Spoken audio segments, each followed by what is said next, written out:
Is PRP really a one-and-done treatment? Most patients hope so, but the science says otherwise. So long-term outcomes with PRP and BMC, is it myth or reality? Can we tell our patients, oh, sure, it's a one-and-done experience? I really do think, I'll give you some caveats, but I really do think this is more of a myth than a reality. Watch this. Now, let me tell you that I do believe, and I think the basic science shows this, that the effect of biologics injections lasts longer than the biologics residence time, right? Let's assume you inject PRP, and I'm going to make it up that somehow people measure that it's 6 weeks. It's probably much less than 6 weeks of resident time. But then the question is, well, we typically have results much longer, than 6 weeks. What is responsible for that? If there's no PRP, how can we have, as I would say, a medium-term outcome? Depends, again, surgery language, this is all short-term, right? But, medium-term, I'm saying 6 months to 2 years, okay? That's what I'm just saying, medium-term. Long-term is one and done, as you said. So I don't, the chances of that are low. So then the question then, as a physician. Don't forget, if you want more about the business of orthobiologics, I have a podcast, or you can go on my website, The Business of Orthobiologics, and tune in.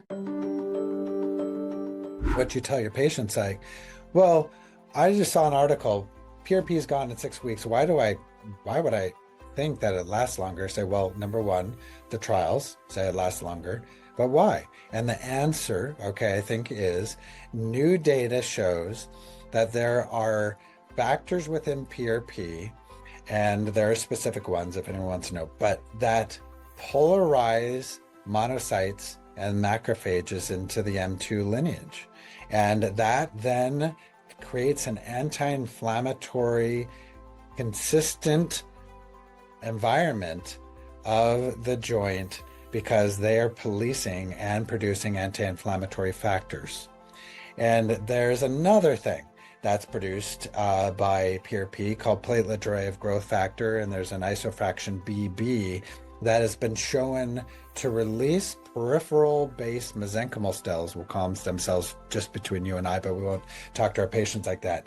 And this isofraction BB releases them into the local environment. So we currently believe that these factors that polarize macrophages and the platelet-derived growth factors that release the local resident cells in that area are responsible for the longer term benefit of PRP and BMAC. We do not think, I do not think BMAC has enough cells to matter, right? So that's not giving its longevity. It's programming the local niche, so to speak, right? Of the resident cells that are perivascular, and the macrophages are giving us this length of time. One and done, I'm not quite sure, and I certainly would never tell my patients anything like that. But so can we have expectations, of this combined PRP plus HA of 2 years of results? Yeah, well, we do have that. So I just say, I don't know what it's going to be. It's maybe 6 months, maybe longer. We certainly have patients at around 2 years.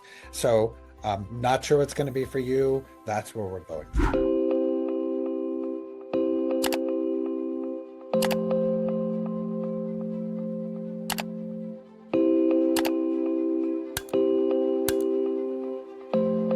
Don't miss out. Please subscribe to our newsletter now to stay ahead of the world of orthobiologics. You can find the link below. Additionally, if you're ready to start this journey with me in my Orthobiologics Masterclass, come join us.